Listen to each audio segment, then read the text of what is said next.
Assalamualaikum warahmatullahi wabarakatuh. Salam sejahtera untuk kita semua. Perkenalkan, nama saya Langgeng Setiono, dosen program studi Administrasi Bisnis Universitas Brawijaya. Video ini dibuat dalam rangka untuk memenuhi persyaratan PDD UKTBT bidang pengajaran. Pada video ini, saya akan memaparkan mata kuliah yaitu Manajemen Sumber Daya Manusia dengan kode mata kuliah IAB 61007, bobot MK 3 SKS. Mata kuliah ini diajarkan pada semester 3 dan sifat mata kuliah adalah mata kuliah wajib prodi. Deskripsi mata kuliah ini mempelajari dasar-dasar manajemen sumber daya manusia dalam organisasi, yaitu perencanaan, kebutuhan SDM, rekrutmen, seleksi, penilaian kerja, pelatihan dan pengembangan, fungsi pemeliharaan SDM, motivasi karyawan, konsep keselamatan kesehatan kerja, konsep hubungan industrial, dan isu-isu global terkait dengan manajemen sumber daya manusia. Capaian pembelajaran lulusan atau CPL terdiri dari 5 CPL. Yang pertama adalah mahasiswa mampu mengembangkan sikap nasionalisme, menghargai pendapat orang lain, taat hukum, kewirausahaan, serta berkontribusi sosial bagi masyarakat. CPL kedua, mahasiswa mampu mendesain, melaksanakan, melaporkan kajian ilmiah, dan menyusun rekomendasi penyelesaian masalah. CPL yang ketiga, mahasiswa mampu memanfaatkan media teknologi informasi terkini untuk mengembangkan unit bisnis. CPL yang keempat, mahasiswa mampu berkomunikasi dan bertanggung jawab pada kebijakan yang diambil secara individu maupun berkelompok. CPL 5, mahasiswa mampu menggunakan dan mengembangkan konsep tata kelola organisasi, entrepreneurship, dan fungsi manajemen dalam konteks pengelolaan organisasi dan pengambilan keputusan strategis. CPL 6, mahasiswa mampu menggunakan konsep ekonomi, politik, dan etika untuk mengembangkan usaha bisnis dengan berorientasi pada kepentingan stakeholder di tingkat lokal maupun internasional. Untuk mata kuliah manajemen sumber daya manusia ini, CPL yang dibebankan adalah CPL 3 dan CPL 4. Capaian pembelajaran mata kuliah atau CPMK pada mata kuliah ini yaitu 1. Mahasiswa mampu memahami konsep MSDM, fungsi MSDM dalam manajemen sumber daya manusia. CPMK 2, mahasiswa mampu memahami fungsi MSDM secara tepat dalam konteks penyelesaian masalah di bidang keahliannya.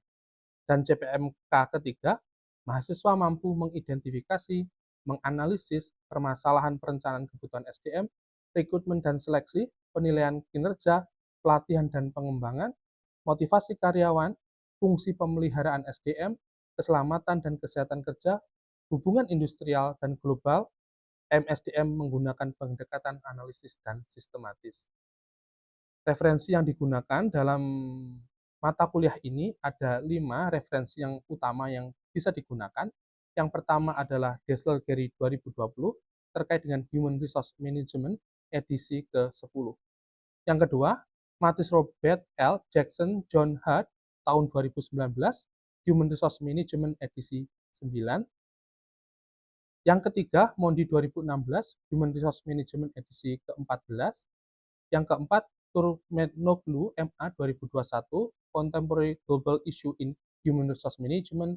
Dan yang kelima adalah Robin Stephen dan Chas tahun 2015 tentang Organization Behavior. Pokok pembahasan dalam mata kuliah ini terdiri dari 14 poin pokok pembahasan. Yang pertama adalah ruang lingkup manajemen sumber daya manusia. Kedua, desain dan analisis jabatan. Ketiga, perencanaan sumber daya manusia. 4, rekrutmen sumber daya manusia. 5, seleksi dan pemaparan kerja atau placement.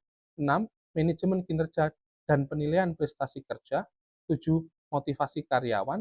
8, manajemen kompensasi dan pengupahan di Indonesia. Ke-9, pelatihan dan pengembangan. 10, manajemen karir. 11, kepuasan dan stres kerja. 12, keselamatan kerja dan kesehatan kerja. 13, hubungan industrial, dan yang terakhir yaitu isu-isu global MSDM. Sistem pembelajaran, media yang digunakan dalam pembelajaran ini, kami menggunakan Google Classroom, kode kelas Google Classroom yaitu KK2P17Q, materi video pembelajaran, tugas, kuis dapat diakses melalui platform Google Classroom. Termasuk RPS juga bisa diakses melalui Google Classroom. Presentasi penilaian pada mata kuliah ini terdiri dari 5 jenis penilaian, yaitu presentasi, diskusi, dan keaktifan dengan bobot 10%, tugas dengan bobot 10%, case study dengan bobot 50%, ujian tengah semester, dan ujian akhir sebesar masing-masing 15%. Cuplikan perkuliahan mata kuliah manajemen sumber daya manusia yang akan saya bawakan yaitu materi pekan ke-7, manajemen motivasi karyawan dalam organisasi. Terkait dengan delivery and interaction, PPT bisa diakses di s.ubacid/msdmiab61007. Untuk assessment, quiz bisa diakses di s.ubacid/msdmpretest, dan untuk tugas s.ubacid/case09msdm. Berikut kita memasuki implementasi materi. Bismillahirrahmanirrahim. Assalamualaikum warahmatullahi wabarakatuh. Waalaikumsalam warahmatullahi wabarakatuh. Selamat datang di mata kuliah Manajemen Sumber Daya Manusia. Hari ini kita memasuki pertemuan yang ke-7 dengan topik manajemen motivasi karyawan dalam organisasi. Minggu lalu kita sudah mempelajari terkait dengan kompensasi karyawan. Dan hari ini kita akan mempelajari lebih dalam terkait dengan motivasi karyawan. Ada 5 poin yang akan kita diskusikan hari ini. Pertama, kita akan mendeskripsikan bagaimana proses motivasi. Yang kedua, kita akan mendefinisikan apa yang dimaksud kebutuhan. Yang ketiga, terkait dengan hierarki kebutuhan, hierarki teori, nanti dari Maslow. Yang keempat, kita akan mendiskusikan terkait dengan teori X dan teori Y. Dan yang terakhir terkait dengan teori motivation hygiene theory. Sebelum kita mulai perkuliahan kita pada siang hari ini, akan kita adakan pretest terlebih dahulu. Silahkan teman-teman mahasiswa untuk ini ya, mengklik https://s.ubacid/msdm-pretest. Oke, kami beri waktu selama 5 menit untuk mengerjakan pretest ini. Sudah semua? Oke. Sebelum masuk ke materi, saya ada satu kasus. Oke. Saya ingin melakukan brainstorming kepada teman-teman terkait dengan kasus ini. Oke. Ini kejadian di PT Sangyang Perkasa, ya. PT Sangyang Perkasa merupakan salah satu keluarga dari family dari PT Kalbe Farma, dan ini termasuk perusahaan yang terkenal di bidang farmasi, ya. In the beginning of the establishment, the work was known as a Kalbe Farma Health Food Division. Jadi dia punya perusahaan terkait dengan divisi makanan. Kalbe Farma punya banyak produk, ya. Salah satunya adalah food division. Oke. Kemudian one of the product is Baby is Milna. Jadi Milna adalah salah satu produknya. Bandung merupakan kota distribusi Milna ini, dan data menunjukkan di Bandung 3 tahun terakhir ada penurunan penjualan sekitar 10%. Oke. Selanjutnya, SPG yang jualan itu atau SPB-nya merupakan outsource. Selanjutnya, SPB not only responsible for Milna product, jadi tidak hanya fokus pada satu produk saja, tetapi ternyata SPG-nya atau SPG-nya juga menghandle produk lain. Based on human capital point of view, berdasarkan sudut pandang SDM, ya. Ketika kalian menjadi manajer HR, manajer SDM, apa yang akan kalian lakukan? Ada pendapat? Silakan. Oke, atas kesempatannya. Perkenalkan, nama saya Amelia Rizky Ramadan. Di sini saya izin menanggapi dari studi case mengenai PT Sangyang Perkasa ini, di mana menurut saya strategi yang penting untuk kita terapkan itu yang pertama adalah inovasi dari produk itu tersendiri. Lalu yang kedua adalah meningkatkan strategi digital marketing, di mana sekarang ini kan sudah banyak sekali strategi untuk memperkenalkan produk yang kita punya melalui platform online ya Pak, di mana kita bisa melakukan contoh seperti afiliasi, menaikkan diskon dari produk yang kita punya, lalu juga kita bisa meningkatkan social marketing dari produk ini sendiri untuk meningkatkan brand awareness yang kita punya saat ini. Oke, dari Amelia, sudut pandang marketing, kita harus meningkatkan pemasaran dari produk Milna. Tapi posisi kalian sebagai apa di sini? Sebagai manajer HR. Kalau sebagai manajer HR, apakah bertanggung jawab di bidang pemasaran? Ada yang berpendapat kalau kalian menjadi manajer HR, apa yang akan kalian lakukan? Oke. Saya Rizky Jafar Sodik, sebagai manajer HR, mungkin saya akan meningkatkan gaji atau, salary daripada SPG ataupun SPB tersebut agar memotivasi, semangat karyawan tersebut, yaitu SPG ataupun SPB, seperti itu, Pak. Oke, good point. Salah satu poinnya adalah gaji atau salary ya dari Ja'far. Ada pendapat lain? Silakan. Baik, perkenalkan saya Aya Karini Lomila Ara. Sebenarnya jika dilihat dari kasus ini, main problemnya itu adalah rentang kendali yang kurang jelas, di mana satu SPG memegang begitu banyak tugasnya. Kemudian juga SPG-nya berasal dari eksternal atau luar dari company. Maka untuk meningkatkan penjualan tentu harus diberikan pelatihan juga kepada SPG dan SPB ini. Selain daripada itu juga, sebagai manajer HR, saya perlu untuk membagi tugas dengan porsi yang baik agar maksimal dalam proses penjualan dan dapat meningkatkan finansial dari PT Sayan Perkasa. Terima Oke, kasih, terima Kak. kasih banyak. Nama siapa tadi? Aya Karin. Hai Karin. Kata kunci dari Karin adalah span of control. Rentang kendalinya terlalu luas. Karena satu SPB megang banyak produk ya. Kemudian perlu ada training. Oke teman-teman, ketika kalian menjadi mahasiswa Human Resource Management atau Human Capital Management, sudut pandangnya adalah kita harus based on teori atau framework dalam SDM. Perbedaan mahasiswa yang kuliah di bisnis dengan mahasiswa yang kuliah bukan bisnis akan berbeda jawabannya. Bagaimana cara memecahkan kasus ini? Ada satu framework yang kita bisa gunakan, yaitu terkait dengan teori behavior. Kalau kita ingin merekayasa perilaku orang, ada satu rumus fungsi matematika bahwa behavior merupakan fungsi atau perkalian dari motivation, ability, dan environment. Jadi, ketika kita menjadi manajer HR, kita ingin merekayasa perilaku karyawan kita, khususnya SPB atau SPG tadi, kita perlu mendetek nih, problemnya di mana? Bisa jadi ya, mahasiswa peternakan atau mahasiswa pertanian punya banyak solusi. Tapi kalau kita sebagai mahasiswa bisnis, ada teori untuk memecahkannya. Kita lihat, kenapa kinerja dia tidak bagus? Bisa jadi, satu, motivasinya problem, oke. Yang kedua, bisa jadi ability-nya problem, atau yang ketiga, bisa jadi environment-nya problem. Oke ya. Misalnya tadi, kalau kita, tadi Ja'far menyampaikan, kita harus menggaji dengan baik misalnya. Berarti problemnya dimotivasi. Tapi kalau kita lihat di ability-nya, dia punya problem diseleksi, misalnya pakai orang dalam gitu ya, sampai kiamat, kita gaji tinggi, kalau seleksinya nggak pas, pakai orang dalam misalnya ya, tidak kompeten, maka tidak akan bisa behavior itu akan bagus. Atau misal, kita punya seleksi yang bagus, rekrutmen yang bagus, tetapi di sana ada problem terkait dengan performance management yang problem. Misalnya kalian kuliah dengan dosen ya, dikasih nilai rata, B+ begitu. Apa yang akan kalian lakukan? Rajin atau tidak rajin, dikasih nilai B+. Apakah kalian akan rajin?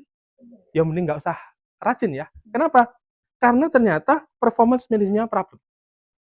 Jadi, dalam kasus ini kita bisa melihat bahwa motivation menjadi poin yang penting di dalam merekayasa perilaku karyawan. Sehingga ketika ada problem terkait dengan perilaku karyawan, kita bisa mengintervensi melalui motivasinya. Di mana tadi yang disampaikan Ja'far ya, ada compensation-nya perlu kita intervensi, culture-nya kita perlu intervensi, dan performance manajemennya perlu kita intervensi. Kita masuk nih, kita sudah mencoba memecahkan kasus terkait dengan motivasi. Apa motivasi itu? Kalian bisa lihat di slide. Motivasi is the willingness to accept persistent and high level of effort toward organization goal, conditions by effort ability to satisfy individual need. Intinya adalah alasan seseorang untuk melakukan sesuatu gitu ya, untuk mencapai suatu tujuan yang tinggi. Dan kata kunci di motivasi itu adalah kebutuhan. Oke. Motivasi itu timbul dari kebutuhan yang tidak terpenuhi. Misalnya contoh, kalian ingin mendapatkan pekerjaan yang baik. Apakah terpenuhi? Tentu tidak ya, karena kalian masih sekolah, kalian masih kuliah. Berarti ada kebutuhan yang tidak terpenuhi, oke? Akhirnya muncullah tension, ketegangan. Apa yang kalian lakukan? Ada drive perilaku, akhirnya kalian mencari perilaku. Perilaku apa yang harus kalian lakukan untuk mendapatkan pekerjaan yang baik?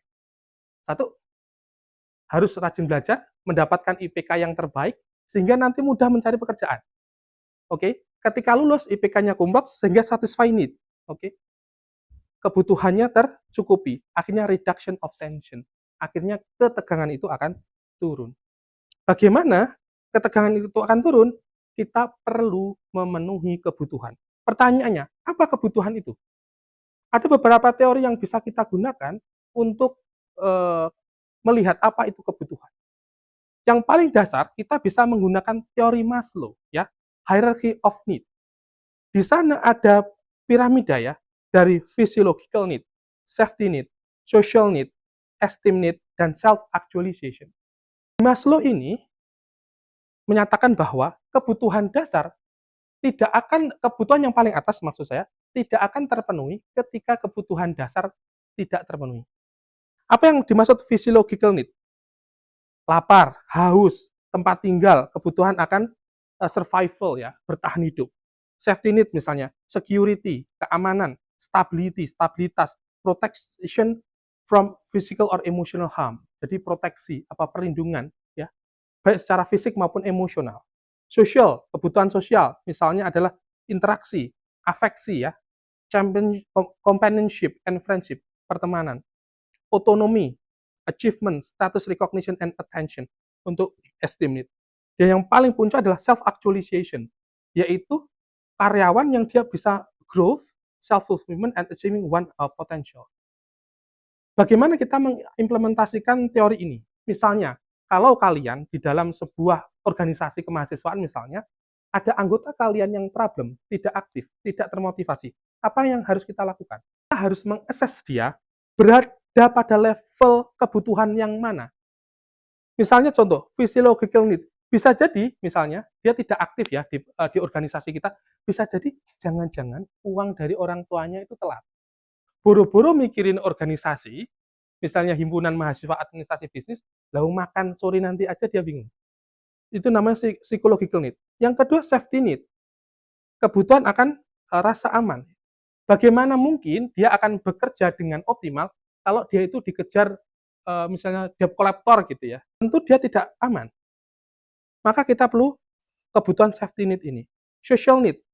Dia punya teman enggak gitu. Bisa jadi dikucilkan ya. Dia tidak punya interaksi sosial. Maka susah juga dia akan melakukan aktualisasi. Kemudian esteem need, dia harus mendapatkan penghargaan. Kita harus menghargai karyawan kita. Sehingga yang tertinggi adalah self-actualization. Yang dimaksud dengan self-actualization adalah ketika dia bekerja, dia tidak karena uang. Oke? Karena apa? Karena memang keinginan dia. Misalnya seorang karyawan bekerja bukan karena psychological need, bukan karena dia ingin mencari uang, tapi karena pengembangan dirinya. Dan tertinggi adalah self-actualization. Teori yang kedua yang bisa kita gunakan untuk ini ya, motivasi, yaitu teori Herzberg atau kita sebut dengan teori dua faktor. Kalau kalian saya gaji, oke, saya gaji dengan gaji yang tinggi, apakah kalian termotivasi atau tidak? Berdasarkan teori, ketika seseorang digaji, dia tidak termotivasi. Kalian digaji tapi dikucilkan di perusahaan itu, termotivasi? Enggak. Jadi, gaji itu disebut dengan hygiene factor, faktor hygiene. Ketika kita gaji, dia belum tentu termotivasi, bisa jadi dia tetap malas-malasan, tapi kalau tidak kita gaji, pasti dia malas. Maka dari itu, ketika kita lihat ya, hygiene factor itu, ketika dia gaji, dia hanya sampai kepuasan 0. Tapi kalau tidak kita gaji, apa yang terjadi? Pasti minus. Oke, misalnya contoh nih, quality of supervision. Kalau kita tidak mensupervisi karyawan kita tidak respect dengan karyawan kita, pasti ya dissatisfaction. Salary and benefit, ya gaji ya. Company policy, kebijakan perusahaan. Working condition. Misalnya, kalian kerja dengan ruangan ber-AC, sangat nyaman, kursinya nyaman, apakah puas? Apakah kinerjanya bagus? Belum tentu. Tapi kalau ruang kerjanya tidak nyaman, apakah termotivasi? Pasti tidak. Itu yang disebut dengan hygiene factors. Nah, bagaimana kita bisa merekayasa perilaku karyawan kita? Kita perlu motivators. Kita lihat di situ. Ada namanya career advancement, recognition, work itself, responsibility, advancement, and growth. Ini adalah faktor-faktor yang kita bisa merubah dari 0 menuju ke positif, ke high. Ini ada teori kebutuhan lain ya, yang disampaikan oleh McClellan. McClellan menyampaikan teori motivasi itu kebutuhan, maksud saya kebutuhan orang itu bisa dibedakan menjadi 3. Yang pertama adalah need of achievement. Apa need of achievement? Kebutuhan untuk berprestasi. Yang kedua adalah need of for power, kebutuhan untuk apa? Berkuasa. Dan yang ketiga adalah need for affiliation, kebutuhan untuk apa ya? Berafiliasi, bertemu dengan orang lain, berrelasi. Kalau kita, mencari karyawan, kita pastikan dia dominan di yang mana. Misalnya, kita ingin mencari sales, harus dominan di yang mana? Need for achievement, power, atau affiliation? Gimana? Need yang mana? Good point. Need for affiliation. Karena sales, dia harus ketemu dengan banyak orang. Tapi kalau kita mau ngangkat accounting atau auditor, harus yang mana? Achievement? Kita bisa jadi menggunakan need for achievement. Bagaimana kalau kita mengangkat auditor, tapi dia need for affiliation? Audit, bisa jadi dia bisa disogok ya. Karena dia ketemu orang dan seterusnya. Akhirnya proses auditnya bisa disogok. Karena kita butuhnya sebetulnya orang yang detail. Selanjutnya. Di dalam teori motivasi, tadi kita ngomong salary, ada yang disebut dengan equity theory. Teori keadilan. Orang akan termotivasi ketika kondisi organisasi itu adil. Kalau kondisi organisasi tidak adil, tentu dia tidak akan termotivasi. Kita lihat ya di situ. Ratio comparison. Misalnya ya, ada orang A dan B ya. Ketika A, dia bekerja lebih tinggi, outcome-nya tinggi, input-nya juga tinggi gitu ya, dibandingkan outcome B per input, ya, di mana A digaji lebih rendah daripada B, kita sebut A itu adalah under rewarded. Dia digaji dengan gaji yang bawah. Misalnya nih, di kelas ini, satunya rajin sekali semua tugas dikumpulkan, satunya malas-malesan. Dua-duanya saya kasih nilai B. Yang A ini berarti apa? Nilainya disebut under rewarded. Inequality, dia tidak adil. Saya tidak adil sebagai dosen untuk menilai. Yang kedua adalah ketika outcome A per input A sama dengan outcome B per input B, itu disebut dengan equity. Jadi adil. Atau ya, kondisi yang ketiga, di mana B, ya, outcome A per input B lebih besar daripada outcome B per input B. Itu disebut dengan inequity. Ketika kita mendesain satu organisasi, kita pastikan bahwa organisasi kita di posisi equity. Dia harus adil. Orang yang kerja keras harus mendapatkan penghargaan yang lebih tinggi. Orang yang malas akan mendapatkan tidak mendapatkan penghargaan.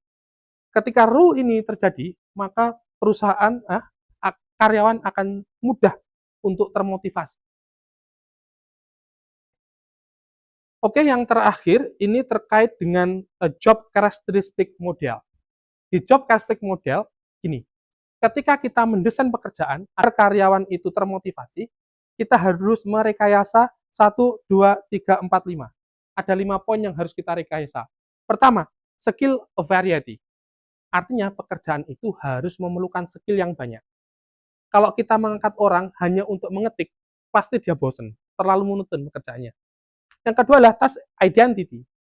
Pekerjaan itu harus memiliki identitas yang jelas. Selanjutnya adalah task significance, bahwa di sana harus memiliki signifikansi tugas yang tinggi. Mana yang akan lebih bermakna, misalnya OB yang menyapu atau manajer pemasaran. Tentu manajer pemasaran akan lebih signifikasinya akan lebih tinggi. Sehingga kita perlu membuat posisi atau pekerjaan yang signifikansinya tinggi. Selanjutnya adalah otonomi. Kita harus memberikan otonomi pada posisi tersebut. Dan yang terakhir adalah feedback.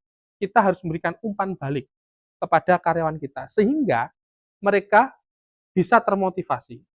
5 poin ini adalah cara merekayasa suatu pekerjaan, agar pekerjaan itu tidak membuat orang bosan. Selanjutnya adalah sesi tanya jawab. Mungkin ada yang ingin ditanyakan dari materi kita hari ini. Silakan. Baik Bapak, terima kasih banyak atas kesempatannya. Perkenalkan, nama saya Rica Sabrina. Di sini terkait dengan motivasi, saya ingin bertanya, saya kan sebagai salah satu anggota dari Hima Pajak ya Pak, dan kebetulan saya menjadi koordinator DDM di salah satu event terbesar di Hima Pajak. Nah, ketika ada suatu permasalahan, yaitu misalkan DDM itu kan memerlukan ide kreatif ya, Pak. Dan ketika saya mengalami art block dan demotivation, itu menurut dari pandangan Bapak, bagaimana cara saya untuk mengembalikan motivasi saya agar saya dapat desain kembali dengan baik diri saya gitu. Terima kasih Bapak. Oke, ketika punya problem terkait dengan motivasi, kita perlu mencari akar masalah. Kenapa terjadi demotivasi? Oke, akar masalahnya apa demotivasi? Apa akar masalahnya? Kita perlu ngecek itu terlebih dahulu. Kemudian kita bisa menggunakan beberapa framework, salah satunya misalnya Maslow. Masalah kita di mana? Bisa jadi demotivasinya karena security mungkin. Karena ini adalah pekan ujian, sehingga kamu fokus ke ujian, sehingga malas untuk memikirkan kerjaan organisasi. Atau yang kedua, terkait dengan social need, kebutuhan untuk berinteraksi. Bisa jadi di organisasimu itu, kamu eh, tidak berinteraksi dengan baik dengan temanmu. Kita perlu ngecek dulu akar masalahnya. Dari akar masalah itu kita akan menentukan solusi untuk meningkatkan motivasimu. Oke, ada pertanyaan lain? Silakan. Oke, terima kasih Bapak atas kesempatannya.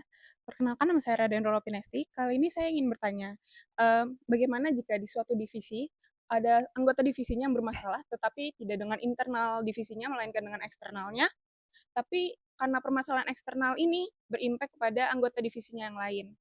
Jadi beberapa temannya di divisi yang sama itu kurang menyukai orang yang bermasalah ini, dan akhirnya di divisi itu kurangnya komunikasi dan efisiensi kerjanya menurun.